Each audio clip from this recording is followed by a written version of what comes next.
Üdvözlöm a kedves nézőinket, az én nevem Németh Gergő, és idén az a megtisztelő feladat ért, hogy én képviselhetem a Beget a Garabonciás napokon.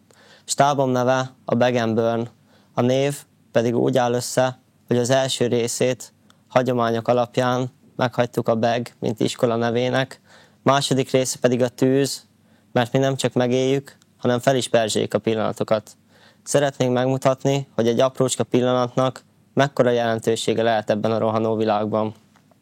Kampánycélunk pedig nem más, mint egy olyan diákalapítvány létrehozása, mely minden évben egy olyan diákkezdeményezést támogatna, amely rászoruló gyermekeket juttatna hozzá ahhoz, hogy közösen megélhessék ezeket a gyönyörű pillanatokat, legyen az utazás, vagy bármilyen délutáni elfoglaltság.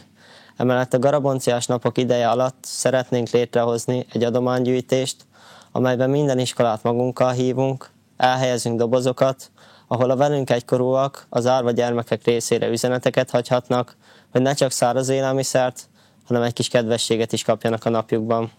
Köszönöm, hogy meghallgattatok, hajrá Beg, és Carpe Diem!